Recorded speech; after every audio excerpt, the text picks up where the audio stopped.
여러분들을 다시 만나 뵙게 되었습니다. 지난 시간에 중간고사랑 시험은 다 잘 보셨는지 궁금하네요.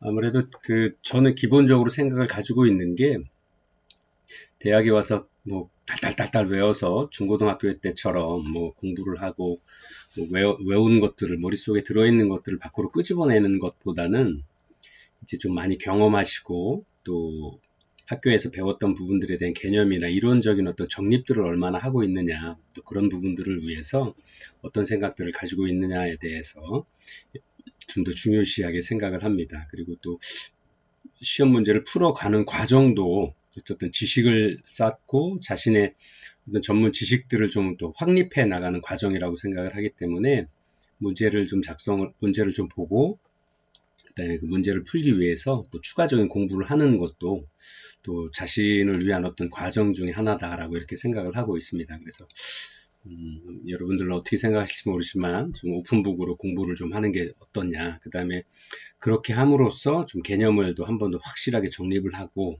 그런 상황에서 문제를 풀이를 통해서 다시 한번 그 정확한 그 개념들과 이론들, 그 다음에 사회복지에서 이야기하고자 하는, 그 다음에 정책에서 이야기하고자 하는 다양한 분야의 어떤 지식이나 경험들을 재확립해 가는 과정도 중간고사에서 좀 해나가야 될 부분이다라고 생각을 했습니다. 그리고 주관식 문제를 풀어가면서 이제 다양한 부분들에 대한 다양한 묻고자 하는 질문의 어떤 답을 찾아가는 과정을 통해서 또 그 정확한 개념도 이해를 하고 또 그런 문제를 바라보는 학생 개개인들의 어떤 그 시각이나 또 개인들의 생각들까지도 정리되는 어떤 계기가 되었으면 하고 중간고사 시간을 여러분들이 그렇게 활용을 했으면 하는 생각들을 가지고 있습니다. 그래서 좋은 시간이 되셨기를 바라고요. 또 지금까지 약 6주 동안 공부를 해왔던 부분들에 대해서 다시 한번 정립하고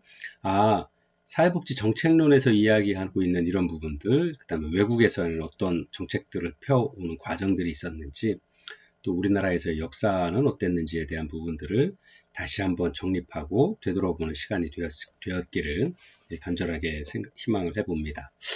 자, 오늘은 저희가 이제 8주차 여러분들과 이제 수업을 진행을 하려고 하고 있습니다. 그래서 지난 시간에 이제 저희가 이제 그 중간고사 때문에 한 1교시를 좀 진행을 했고요. 그 다음에 그 과정에서 제6장 재정에서 재원 조달과 배분에 관한 부분들을 마무리를 좀 못했습니다. 그래서 오늘 시간 되는 데까지 공부를 함께 하고요. 그 다음에 이어서 뭐 필요하다라 그러면 다음 장으로도 한번 넘어가 보도록 하겠습니다.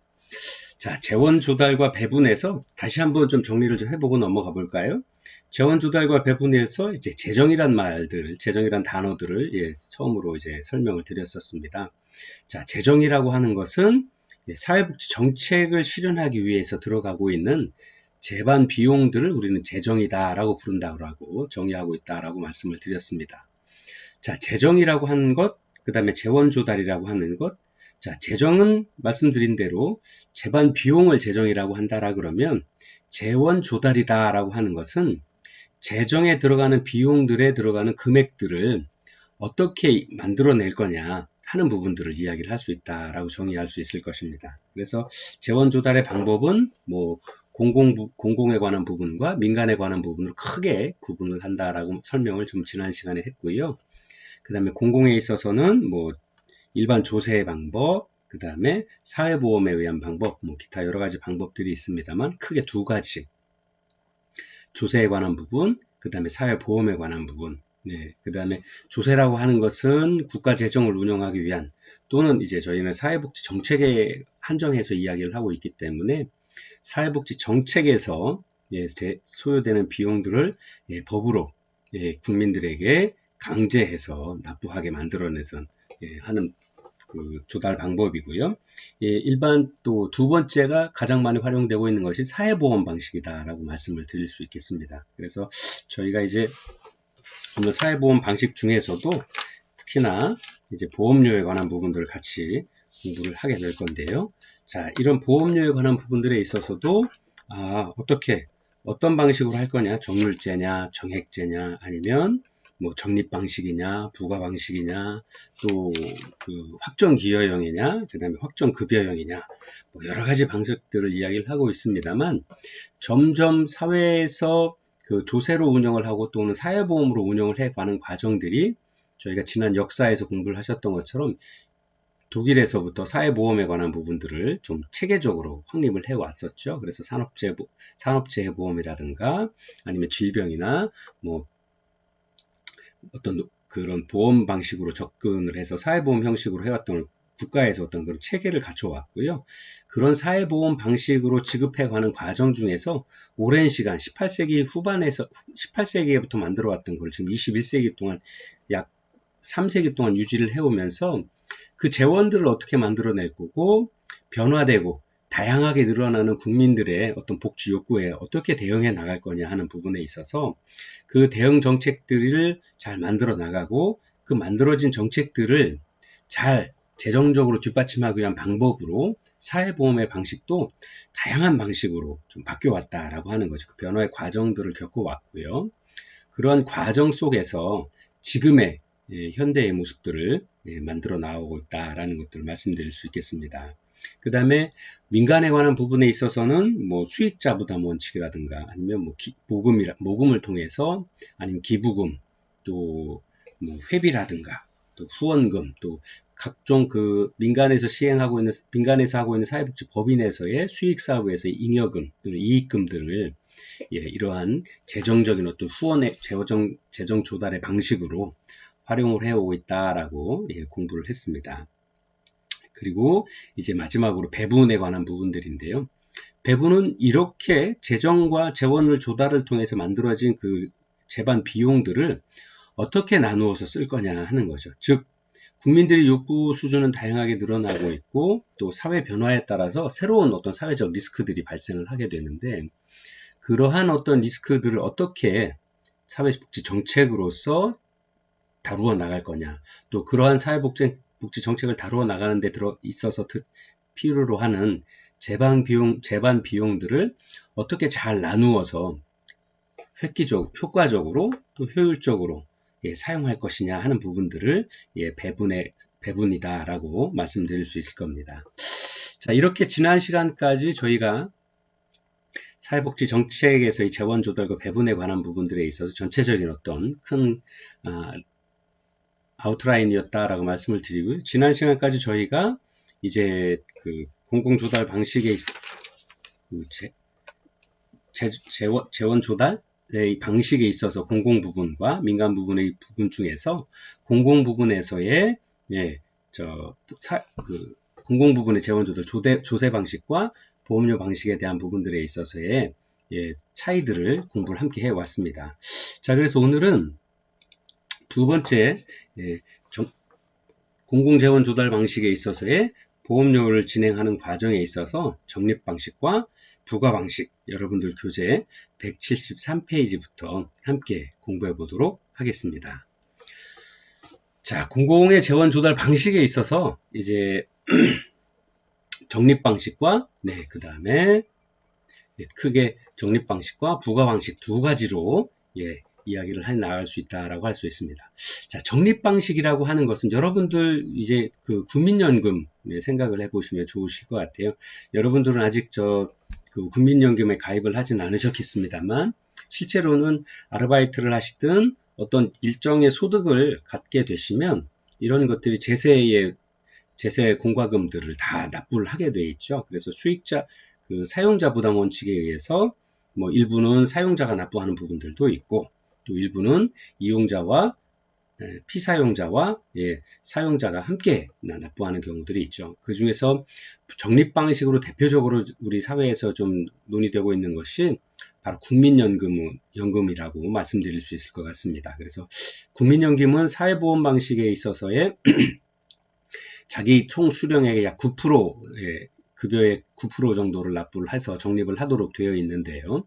그래서 사용자가 9%의 반인 4.5%, 그 다음에 급여 생활 하시는 분들이 약 4.5%, 그래서 그거 두 가지를 합쳐서 9%를 만들어서 회사에서 가지고 있다가 매달 기관에 납부를 하도록 하고 있죠. 그래서 원천징수의 형식을 찌고 있어서 예, 이용자는 자기 급여를 받을 때 그걸 공제를 해서 받으면 사용자가 그 금액들을 사용자가 납부할 금액까지도 포함을 해서 예, 함께 예, 납부를 하도록 되어 있죠. 그래서 이러한 그 적립 방식은 근로기간을 하는 동안, 그래서 수익이 생기는 동안 근로자, 가입자가 그거를 일정 금액의 보험료를 각출을 해서 납부를 하고 있는 겁니다. 그래서 일정 기간이 되면 그 기간들을 보험 가입 기간 동안에 납입을 하고 그 목표했던 나이가 되면 국민연금을 수령할 나이가 되면 그 수령할 은퇴할 때에 그동안 납입했던 금액과 그동안 그 이자 수익들을 재반 수익들을 포함을 해서 그걸 뭐 일시금으로 지급을 한다든지 아니면 연금 방식으로 지급한다든지 하는 여러 가지 방법으로 연금에 대한 급부를 지급하는 방법입니다. 그래서 적립 방식은 통상적으로 개인별로 저축을 강조한다라는 성격을 좀 그러한 특성을 좀 보여주고 있다라고 말씀을 드릴 수 있고요. 적립 방식과 또 다른 방식인 부과 방식은 그 각출료 수입을 해당해 올해에 예를 들어서 국민연금을 지급하실 분들, 받으실 분들의 금액이 얼마가 있다라 그러면 예를 들어서 1,000원이 올해에 우리 국가 예산에서 1,000원이란 금액을 국민연금의 방식으로 국민연금을 지급할 금액이다, 예산이다라고 예정을 하면 한 해에 그 급여 생활을 하고 있는 많은 사람들, 그 보험을 가입한 사람들이 그 1,000원을 균등하게 나눠서 예, 부담을 하는 거죠. 그래서 1,000원을 보통 1,000원이 아니라 한 1,100원에서 1,200원 정도를 납부를 하게 만들어서 1,000원은 사회보험료로 지출을 이루고 200원은 행정비용이나 남는 부분은 적립을 해놓는 어떤 이런 방식입니다. 그래서 세대 간 분배, 소득 재분배다라고 이야기를 하는데요. 보통 그 국민연금을 수령하신 금액들은 저희 선세대들이신 거죠. 아버님, 뭐 아니면 할아버님 세대들이신 거죠. 그리고 이분들은 실제로는 이제 연금을 받으실 연배가 되신 거고, 실제로 사회생활, 생산 가능성 사회생활을 하고 있는 급여 생활을 하고 계시는 분들이 그분들을 위한 금액들을 납부를 하게 되는 거죠. 그래서 세대가 소득 재분배 성격이 좀 강한 방식이다라고 설명을 드리고 있습니다. 좀 설명을 좀 드리면 각출료 수입이, 그러니까 보험료를 개개인이 납부한 금액이 해당 연도에 연금급부로 바로 지출되기 때문에 약간의 지불준비금을 제외하고는 적립금이 존재하지 않는 방식이다라고 이야기를 할 수 있습니다. 그래서 부과 방식이라고 하는 것은 매년 급부 비용을 해마다 조달하는 방식을 취하고 있기 때문에 1년을 회계 단위로, 수지 단위로 하는 특징을 가진다. 즉 세대 간의 소득 재분배의 성격을 좀 많이 보여주고 있다라고 이렇게 설명을 드릴 수 있습니다. 각국의 이러한 그 적립 방식과 부과 방식의 차이들이 여러 가지로 보여지고 있는데요. 세계적으로 이제 그 여러 가지 뭐 적립 방식을 하고 있는 적립 방식을 채택을 하고 있는 국가들도 있고요. 또 부과 방식을 채택을 하고 있는 국가들도 있습니다만 각국의 연금 제도 방식에 있어서 부과 방식 또는 적립 방식이 완전하다, 어느 방법이든 한 가지 방법이 완전하다, 그렇게 함으로써 그런 방식으로 해당되는 연금 급부를 바로 지출하고 완전하게 해결해 나갈 수 있다라고 할 수 있는 형식은 없다라는 것이 지금까지 현대사회 약 300년간, 300년 정도, 3세기 정도의 그 사회보험료를 통해서 이러한 그 사회보험을 통한 연금이라든가 사회복지 재정들을 그 운영을 해본 결과 완전한 방식이란 있을 수 없다라는 것들을 알게 되었습니다. 그래서 지금은 최근에는 그 사회보장연금 개혁 논의가 확장되고 논의가 시작되면서 이러한 그 적립 방식과 부과 방식 외에도 확정기여 방식 또는 확정급여 방식이라고 하는 다양한 방법들로 늘어나가고 있습니다. 그러나 이러한 확정기여 방식이라고 하는 것도 뭐 이제 어느 정도는 적립 방식과 좀 비슷한 성격을 좀 띈다라고 보여질 수 있고요.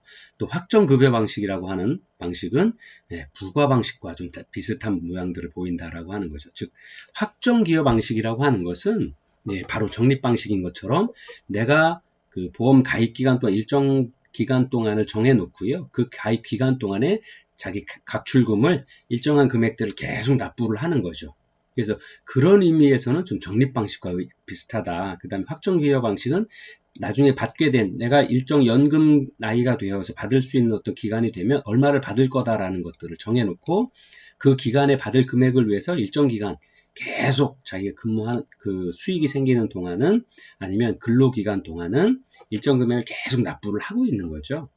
그 다음에 확정급여 방식은 말씀 그대로 일정 기간이 그 연금 세대가 되었을 때 그 연금 세대를 받기 위한 방법으로 일정 금액을 받게 되는데 그런 그 방법 과정에 있어서 그 급여를 받는 방법이 어쨌든 그 전 세대들이 낸 금액을 가지고 받아내는 거. 자기도 납부를 하기는 하지만 그러한 금액과 상관없이 자기가 받기로 한 금액들을 일정하게 받게 되는 거죠. 예. 그래서 확정기여 방식이라고 하는 것은 내가 내야 될 기본 보험료가 얼마라는 것이 확정이 되어 있다라고 하는 거고요.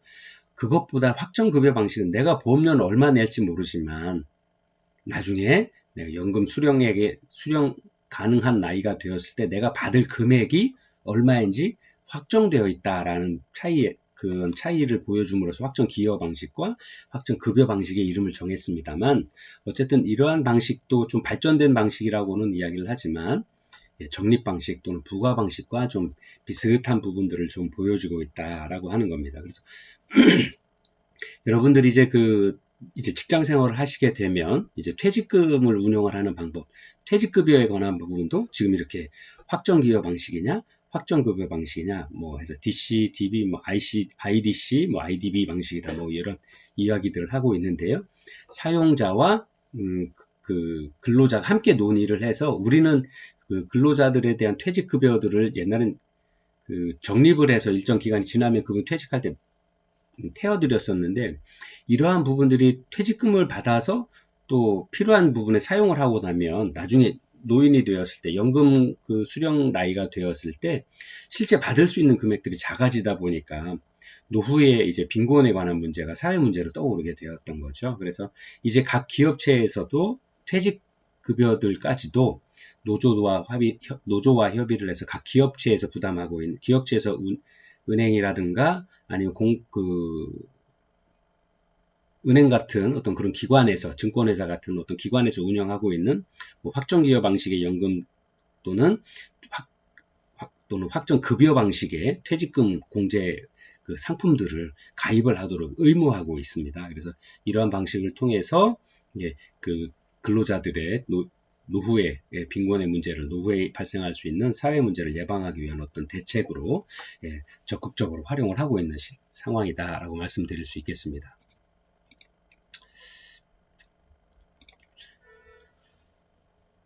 자, 그리고 이제 보험료의 방식인데요.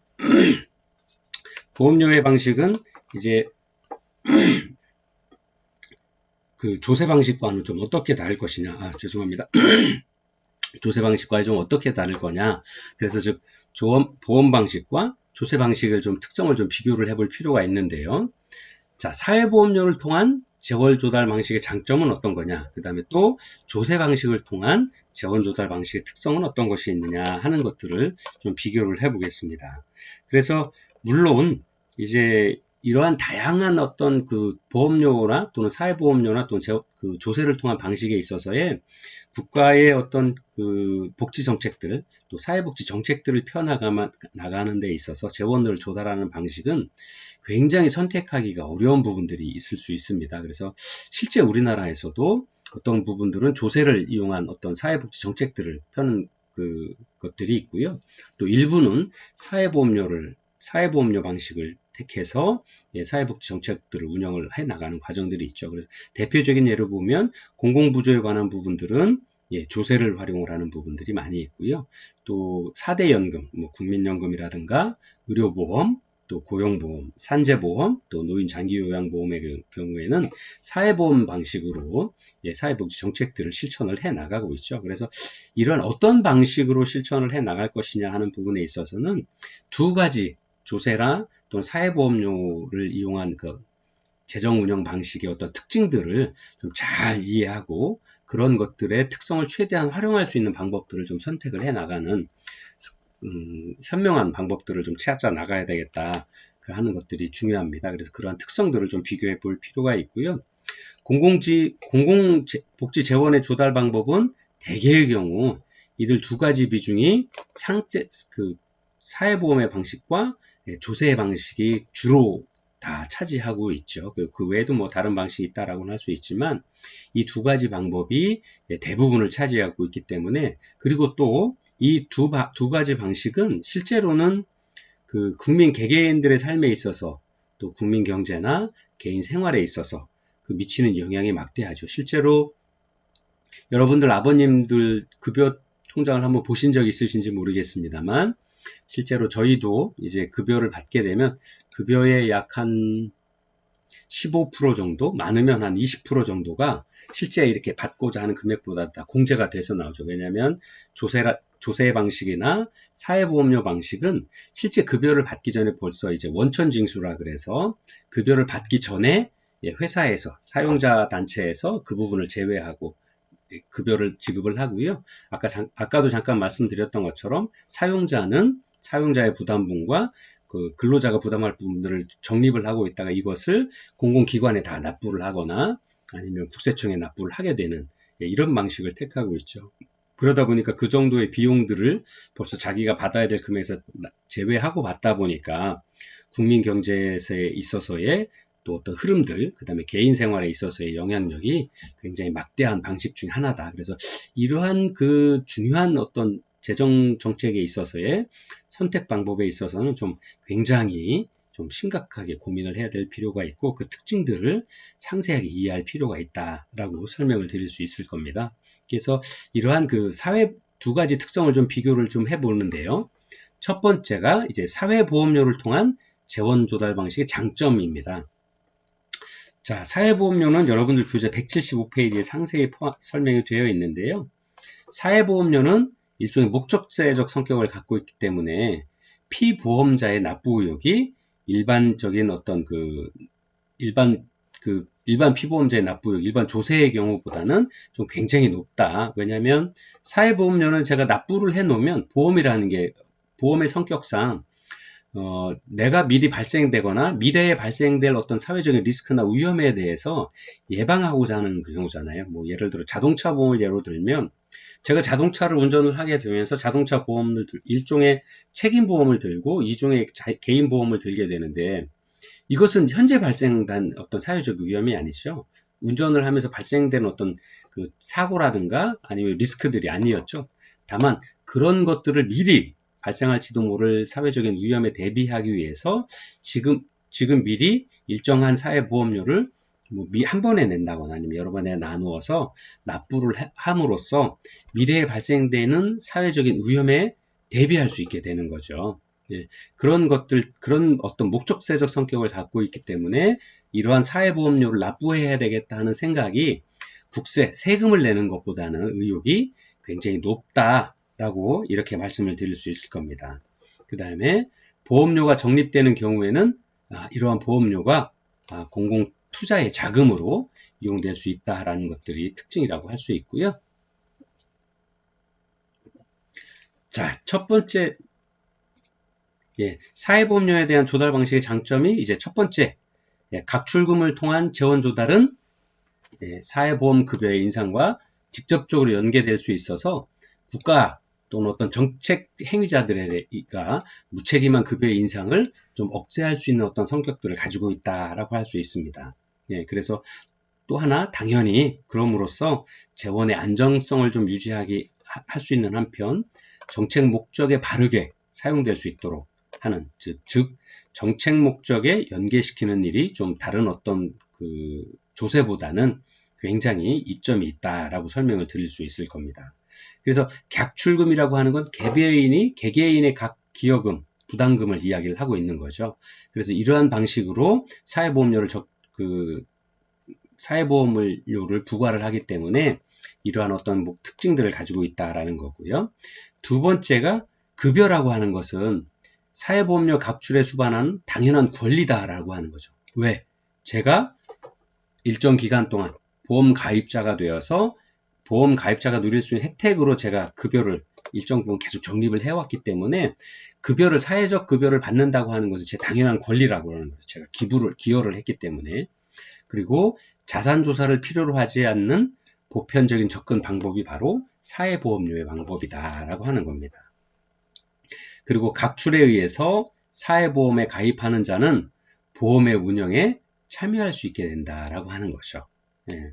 그래서 사회보험 재정과 행정 등 운영을 민주적으로 좀 수행할 수 있는 장점들이 있다라고 하는 거죠. 여러분들 이제 뉴스를 들어보셔서 아실 건데요. 국민건강보험료에 이제 보험급여금, 그 기여금들을 결정을 할 때 또는 그 국민연금을 가지고 어떤 사회적인 투자나 재정적인 투자를 하게 될 때 그 별도의 별도의 기구들을 만들어서 진행을 하죠. 그래서 국민연금이 이제 우리나라에서 가장 큰 기금이라고 할 수 있는데요. 전 세계적으로도 뭐 그 크기가 기금의 보유 양이 뭐 전 세계적으로도 뭐 이렇게 몇 부째 안에 들어갈 정도의 큰 금액들을 가지고 있는데 이 기금들을 운영을 어떻게 할 거냐, 또 국민연금관리공단의 재정 운영을 어떻게 할 거냐에 기관의 대표들, 국가의 대표들, 그 다음에 시민들을 대표하는 시민사회단체의 대표들이 그 테이블에, 회의에 같이 참여하도록 되어 있죠. 즉 우리가 각 개개인이 보험료를 납부를 하고 이 보험료를 납부한 개개인들을 대표하는 사회적인 어떤 지위에 있는 사람들이 그 국민연금의 운영에 참여할 수 있다라고 하는 겁니다. 그 다음에 네 번째로 보험료라고 하는 것은 임금에 부과되는 거기 때문에 사업주에게 사고 발생 예방에 유인을 주고 부담의 증대를 억제하는 동기를 유발할 수 있다라고 하는 겁니다. 그래서 아까 잠깐 말씀드린 것처럼 저희 급여생활자분들께서는 원천징수라고 해서 급여를 받기 전에 그 금액을 공제를 하고 남는 금액들을 급여를 받게 되는 거죠. 그래서 그러한 그 세금이나 보험료를 징수하신 분들이 사업주인데 그분들이 이제 사고 발생 예방을, 만약에 사고가 많이 나게 되면 사업주가 부담할 금액들이 점점 커지게 되기 때문에 그러한 부분에 있어서 뭐 예를 들어 산업재해가 생기지 않도록 한다라거나 뭐 또 그 기업체 내에서의 어떤 의료보험에 관한 부분들을 예방하기 위해서 아니면 작은 어떤 그 상처나 통증들이 큰 사고로 이어지지 않도록 뭐 많은 큰 기업들이 병원과 연계되어 있다거나 아니면 기업체 내에 어떤 보건소라든가 아니면 쉴 수 있는 공간들, 간단하게 진료받을 수 있는 공간들, 이런 것들을 만들어 놓게 되는 거죠. 그래서 그러한 것들이 바로 이러한 사업주의 사고 발생 예방에 어떤 유인을 주는 방법이다라고 하는 거죠. 그 다음에 그렇게 함으로써 부담들을 좀 억제할 수 있다라는 거죠. 즉 현대복지국가에서는 무과실 책임의 원리를 적용을 하고 있다라고 하는 건데요. 제가 책임이 없으면 그 부담돼야 될 비용도 굉장히 줄어들 수 있는 거죠. 네. 그래서 산재보험의 경우가 특히나 그렇죠. 그래서 많은 현장에서 그 사업주의 어떤 사업 책임들을, 안전관리에 대한 책임들을 엄하게 묻고 있죠. 여러분들 이제 기억하실 겁니다. 전에 그 광주에서였나요? 그 철거 사업 도중에 그 건물이 철거를 안전하게 하지 않았기 때문에 지나가는 버스를 덮쳐서 굉장히 많은 사상자를 발생한 게 불과 얼마 전이었습니다. 그래서 그런 어떤 그 안전에 관한 부분들 원래 계획대로 하지 않고 또는 안전관리를 하지 않았기 때문에 그 현장에 그 사업주가 현장을 책임지고 있는 사업주가 구속되는 상황들이 발생을 했죠. 그 다음에 실제 그 일을 했던 담당자들도 좀 안타까운 소식들을 전해주긴 했었는데요. 바로 그러한 일들이 생기지 않도록 하려고 그러면 사업주가 안전관리를 철저하게 관리 감독을 해야 되는 거죠. 그 다음에 혹시 그런 일이 생겨도 안전사고가 생기지 않도록, 근로자들에게 어려움이 생기지 않도록 그러한 안전관리에 관한 부분들을 철저히 해나가는 어떤 동기를 좀 만들어주고 있다라고 하는 거죠.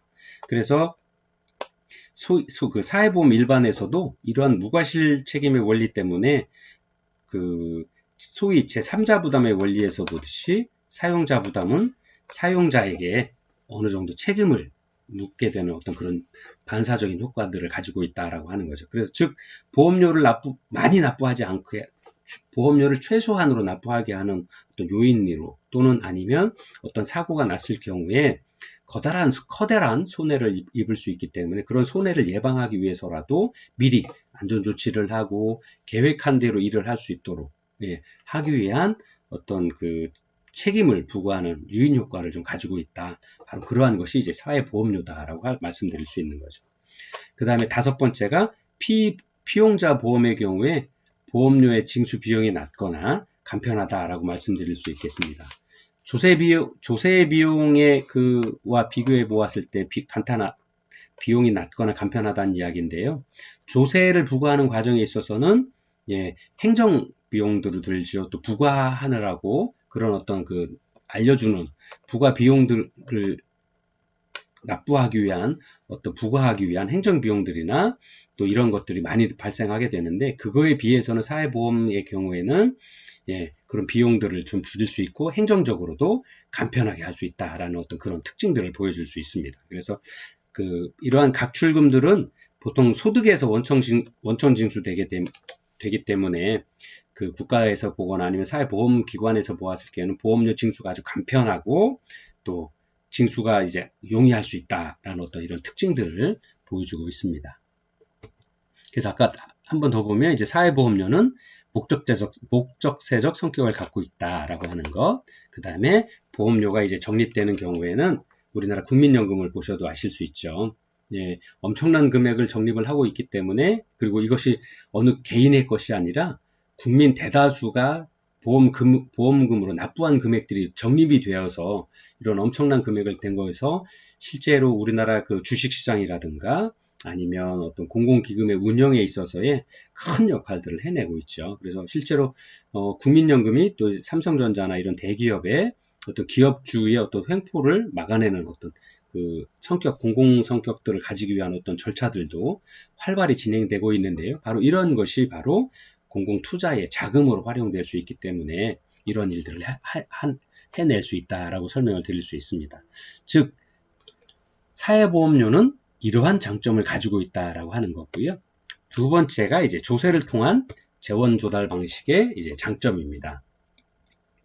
자, 조세라고 하는 것은 아까 말씀드린 대로 사회복지 정책들을 실현해 나가기 위해서 국민 구성원들에게 강제적으로 부과하는 금액인 거죠. 국가에서 부과하는 금액인 거죠. 그래서 이러한 조세 재원 조달 방식은 일반적으로 굉장히 누진적인 어떤 방식을 택하고 있다라고 하는 거죠. 자, 누진적이다라고 하는 이야기는 소득이 적으신 분들은 그 조세의 부담이 적게 내는 거죠. 또 소득이 많으신 분들은 그만큼 소득이 많기 때문에 더 많은 금액들을 낼 수밖에 없는 거죠. 예를 들어서 소득세율이 예를 들어서 지금 몇 프로인지 제가 정확히 모릅니다만 예를 들어서 3%라고 이야기를 하면 소득이 적으신 분이 내는 3%와 소득이 많이 있으신 분이 내는 3%는 금액은 요율은 같지만 금액은 굉장히 다르죠. 100만 원의 3%와 1000만 원의 3%는 금액이 굉장히 다르죠. 그래서 이런 이야기가 바로 이제 누진적이다라고 이야기를 하는 겁니다.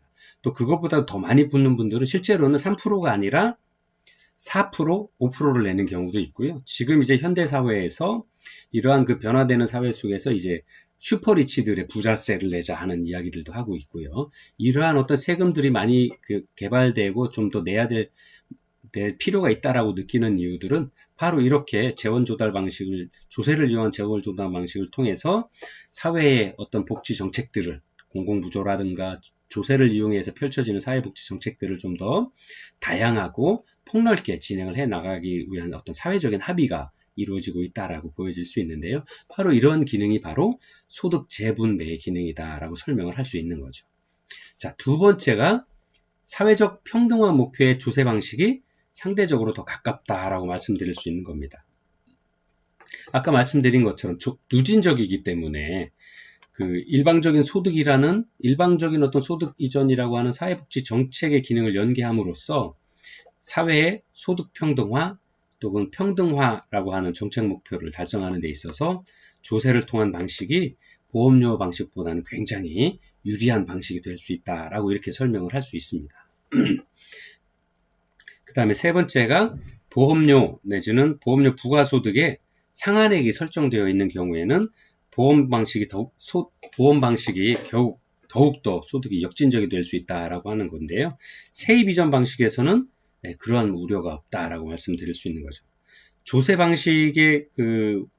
방식은 원천적으로 소득에 대한 역진성을 좀 방지할 수 있는 어떤 그런 선택이 될 수 있다라고 하는 거죠.